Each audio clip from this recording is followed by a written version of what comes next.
In football, there are few greater traditions than rivalry. Two teams, two sides of the fence who'd love nothing more than to get one over the other. And that is way more evident in international football. And in Africa, it's no different. But most rivalries here in Africa are based on regions. I mean, look at whenever the North Africans play each other, or the tussles between the giants of the East, and whenever there's a big battle in the Kosafa region for that supremacy. It's very rare for rivalries to build between two teams of two different regions, and even so, those rivalries are usually based on prestige, two big teams playing each other, and then usually built on classic matches or matches of consequence, qualifying for World Cups or playing in Africa Cup of Nations. You can look at some of the rivalry games between Senegal and Egypt, or even Equatorial Guinea versus Tunisia and Algeria. But South Africa versus Nigeria is different. Yes, they are from two completely different regions, but their rivalry transcends more than the football pitch. It's more than just needing to beat each other on the football. It's all about who is truly the most dominant force in Africa, economically, culturally, socially, and they express themselves on the one place they can truly be leveling on the sporting aspect, which is football.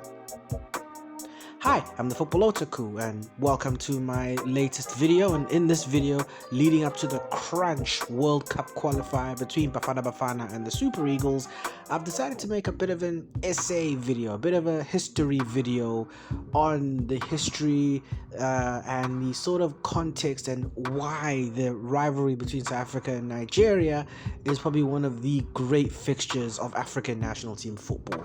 If you guys are, of course, loving the content, don't forget to like, to share, subscribe, and to indulge and, interact in the comments. But enough talk. Let's start with some history and let's go back, and I mean all the way back to the very beginning. The year is 1956, and in a hotel room in Lisbon, the football leaders of Egypt, Ethiopia, Sudan, and South Africa all convene. Having been inspired by the Confederation of South American Football, or CONMEBOL, and a year earlier by the founding of the Union of European Football Associations, or UEFA, they felt they needed one for Africa as well. Although still a young continent and a continent that was still fighting off colonialism, they felt that they needed a confederation, a governing body, and a uniting point for football on the continent. And thus, the Confederation of African Football was born, or CAF, which was started by those four. Of course, CAF would balloon and would have welcomed more and more members as the shackles of colonialism fell and more countries became more invested in the game. But let's go back there. In 1957, CAF would organize its first event, the Africa Cup of Nations. But one team sadly would not participate in that competition. South Africa, due to its apartheid policy, would be banned from the competition and would actually be banned by CAF. CAF being the first sports governing body to ban South Africa for their apartheid policies, before FIFA, who actually tried to negotiate with South Africa in playing the 66 and 70 World Cups, and before World Rugby or even the ICC, the International Cricket Council. There, South Africa would have to sit on the sidelines as international football would move on without them.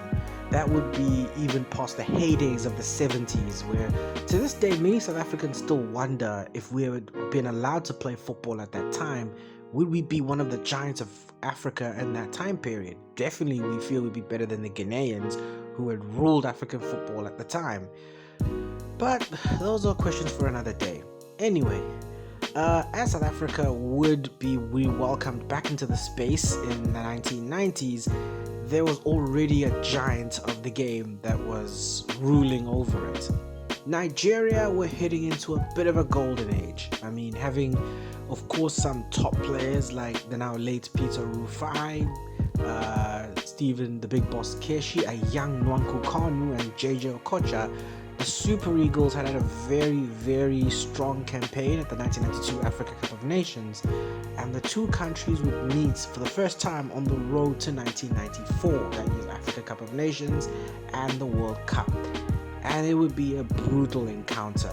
A young South Africa team, only 2 years returned from international football, who had returned in 1992, would meet the Super Eagles and be a pretty one-sided encounter, with the Super Eagles winning 4-1. That match for South Africa would be a chastening experience and would show just how far behind we were in international football. We really showed our naivety, and at one point the team used to be nicknamed 4x4 because we always conceded 4 goals in every game we played away from home. To put into South African context, a 4x4 or a bakkie is essentially what we like to call a lorry or a small truck. But South Africa would have little time to improve as 1996 would come around, and with Kenya's inability to host that year's Africa Cup of Nations, CAF, having seen the 1995 Rugby World Cup, would think it'd be a great idea to truly welcome South Africa back into the African international fold by giving them the 1996 Africa Cup of Nations. And thus South Africa would finally play its first major international tournament. We all know how that one played out though. South Africa would go on to win the Africa Cup of Nations in 1996, their first time of asking, beating Tunisia in the final at Soccer City. There though was one very prominent absentee: Nigeria, the defending African champions. 1994 was a glorious year for Nigerian football. The Super Eagles would finally make their World Cup debut along with winning the 94 Cup of Nations, but they would miss the 96 tournament due to political instability back home. And many Nigerians would have felt, considering that a lot of the top stars were still there and having just about to win Olympic gold, they felt that they would have been the champions of that tournament as well. So seeing this young upstart South Africa win the Africa Cup of Nations would be a bit of a bone of content for them. The two teams though would meet for the first time at a major tournament in the 2000 Africa Cup of Nations, a tournament co-hosted by Nigeria and Ghana. And finally this time Nigeria had the chance to prove themselves against Bafana Bafana, a Bafana Bafana team that, although had lost the magic of 96, was still one of the top sides in African football. Since winning the Cup of Nations in 96, Bafana had qualified for the World Cup for the very first time in 1998 and had reached the final of the previous Cup of Nations in Burkina Faso. So finally, for the first time at a major tournament, these two teams would meet. It would be the Super Eagles who would be victorious on that day. Goals from Tijani Babangida would see them seal a 2-0 victory in Lagos and would see them qualify to play the Cup of Nations final. There they would though lose to Cameroon. But you could say that rivalry had been stoked there and then. You could say at that point the rivalry had sort of began. And South Africa, for the first time, would be beaten and not make the Cup of Nations finals. And for the first time, having played Nigeria, there was sort of a bit of resentment amongst the South African players and maybe even the South African public. And that's where you feel the rivalry would continue. The two teams would of course share a lot more famous skirmishes. We'd meet again at the Africa Cup of Nations on several occasions. And although I keep using the term rivalry, the Nigerians have had surely far more better success than us. Nigeria have won every single knockout match against Bafana Bafana at the Cup of Nations, most notably in 2019 and in 2024, knocking Bafana Bafana out in the quarters and the semi-finals. They also would, in every qualification situation, Nigeria have always defeated South Africa and qualified ahead of them in a major tournament group. But then South Africa have started to fight back. South Africa have scored some famous victories of their own, including defeating Nigeria in Uyo, winning for the first time away from home in Nigeria in terms of qualifying for that year's 2019 Africa Cup of Nations. South Africa also were responsible for Nigeria missing the 2015 Cup of Nations with a 2-2 draw in Uyo. They were actually leading 2-0 at the time, and that would mean Nigeria would have missed that tournament as defending champions. So South Africa have also sort of got their moments over the Super Eagles. But another aspect of this rivalry between South Africa and Nigeria is not only the story on the pitch, but the story off the pitch needs to be told just as much as the story on the pitch needs to be told as well. South Africa and Nigeria are two of the 5 biggest economies in Africa, with South Africa having a GDP of just plus minus 250 billion, while Nigeria are just behind with about 218 billion.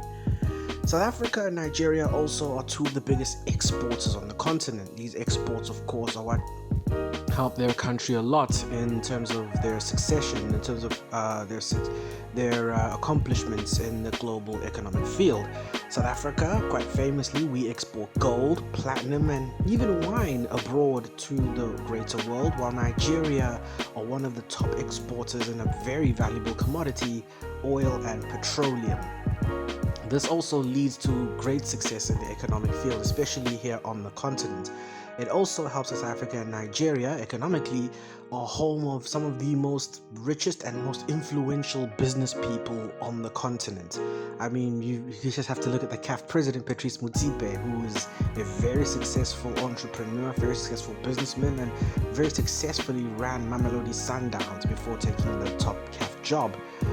Also, Johan Rupert, to name a few, who is a pretty successful businessman as well. They have had lucky enough to have had business in Nigeria and trade in Nigeria, while Nigeria themselves, their businessmen such as Dangote has been a huge success both in the country and even being able to do business abroad. What makes it very special is that it's something that not a lot of other countries in the continent do, something that not a lot of countries in the continent have that sort of influence and that reach. Of course, some of them do, but none of them compare really between South Africa and Nigeria in terms of that influence, in terms of being able to export themselves so well. And this doesn't just go into the economy as well, it goes into sort of another important aspect as well that I will sort of begin to touch on. Also, it was very common for South African businesses to be in Nigeria. The likes of MTN and the likes of ShopRite were very, very common in Nigeria, and that also adds to the prowess and the success of trading between the two countries and relations between the two countries in a business sense. While Nigeria, some of their companies are trading abroad, and not only do they trade abroad, but they also exchange abroad to the likes of the UK and to the Middle East. This gives them a lot of advantages. It gives them a lot of, in terms of influence and a lot of, should we say, profit to the country. And this is how for the two countries the competition also bleeds there. Who can be the economic giants of Africa? Who is the one who's able to sort of bridge to that new gap, bridge to that new market, and be able to have that competition again, which spills away from football but spills into that other aspects of, well, the two in that aspect see each other as rivals as well. Maybe not as major rivals as the other parts of the continent, but definitely the two look at each other in that field and see each other as major competition in those aspects.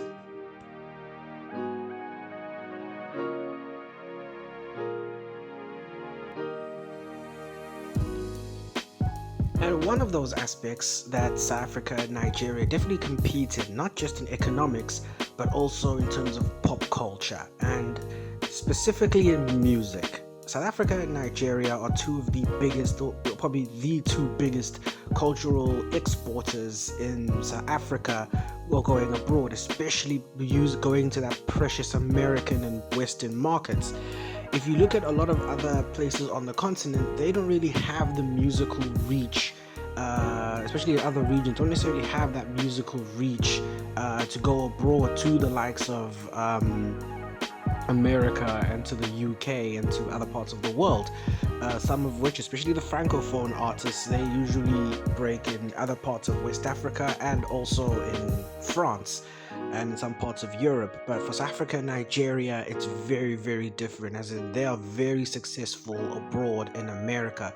And you could say that that has bled into the competition here between the two countries. If you've noticed in the American market, you'll notice that there's been a large foreign invasion of successful international acts. You could say with the rise of what I like to call Latino heat, which is essentially reggaeton or Latin pop or Latin urban. Also with the rise of Hallyu, which is essentially Korean content such as K-pop. For Africa, they've also made that step, and a lot of Nigerian artists and South African artists have become very successful in America and have broken into the American market and become very, very successful in America and abroad. And not just in terms of album sales, but also in terms of awards and performances and recognition. And that bleeds into sort of the two biggest cultural musical exports in Africa, that being Nigeria, who are the innovators of Afrobeat with the likes of Davido and now Burna Boy, who's become an absolute sensation across the continent and in the UK and in America, winning multiple, not just awards here in Africa, but multiple awards in America, major awards too, such as BET Awards, MTV Awards. He's gone on countless tours, and his albums have become a huge success, not just in Africa, but across the continent and across the world, especially in sort of the major music markets. He's become a huge marketable artist, a huge marketable success, and has become a pride of modern day music in Nigeria, leading the Afrobeat charge and the Afrobeat wave. For South Africa, we have also sort of started to grow with international influence, especially with our music, whether it be, well, if you look 7-8 years ago, the rise of Gqom, but now with Amapiano, we have been able to sort of break into that market and been able to be very successful in America and again in abroad, in Europe. A great example of this would be probably the newest musical sensation, Tyler. Don't let her last project numbers fool you. Tyler has been pretty successful abroad in America, and of course in Europe, with her first viral song being Water. That song and a lot of her other projects has led her to, of course, massive album success and even winning a Grammy, something that is a huge success here in South Africa. And she's been able to break into that market as well, and being able to be successful, winning awards on the BET and MTV, and having huge recognition in America and in Europe and in sort of other parts of the world. And that also creates a dynamic of rivalry as well. Not necessarily between the two artists, not necessarily even fully between the two fan bases, but definitely amongst the two. There's a sense of pride, but also a sense of competition, that we have to sort of up one another. We have to sort of be able to be successful and be able to sort of up the numbers more and more and more. And just like other aspects, that's where the competition sort of bleeds into. And just like that, they are the two biggest cultural exporters around the continent to the world. The musical noise is loudest in Nigeria and in South Africa, and that is definitely what makes even now other aspects as to why this rivalry has become one of the most sort of emblematic in Africa, and why it's become another battleground to see who could be, as what we say, the giants of Africa. But another aspect of the fixture, and this is an aspect which is sadly a little bit negative, as with many rivalries, it would be the sort of diaspora between the two countries, the social, should we say, the social relationship between the two nations, especially here in South Africa. Here in South Africa, we have a large Nigerian community, whether documented or otherwise. I mean, we have as last checked, it was 500,000 to 600,000 Nigerians currently permanently reside in South Africa. And that has sparked a lot of debate here in South Africa, both socially with the people and even politically, as to how to address this. Many have sadly said that the Nigerians, especially some of them, bring negative elements to the country. They bring negative connotations to the country and and promulgate these negative stereotypes that I do not at all endorse. I want to make that publicly clear. While others see them as just that, as immigrants, as people who just look for a better life and see South Africa as a land of a better life. And sadly, this has led to a lot of negative sentiment between South Africans and to an extent Nigerians as well. Many Nigerians at times feel victimized or feel that South Africa is very unwelcoming to them, while many South Africans feel Nigerians are bringing negative elements into the country. This sadly has also been promulgated again by our politicians and by very prominent people. But again, this is just a small monicum of the fixture, and how for many South Africans and for many Nigerians, we ride on this fixture because of the fact of national pride and of the fact of, for the Nigerians especially, they'll want one to get over on the South Africans. While for South Africa, for us, victory over Nigeria in this fixture is sort of as a way to do the one-upment on our opponents. And sadly, this has bled into the more negative side of the fixture. Sadly, though, if you look in reality, it's not a lot of people who think this way, especially outwardly, and a lot of people just go on about it, and there are a lot of good, honest Nigerians who live in this country, work in this country, and are very, very happily residing in this country, and will happily support the green and white, even if it's against South Africa. And it makes for a very, very interesting dynamic, especially in the location of where the fixture is played here in South Africa.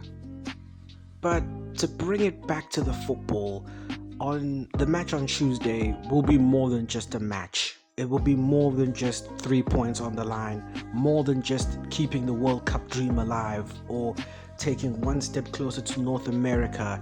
That is not the only goal of this game on the 9th.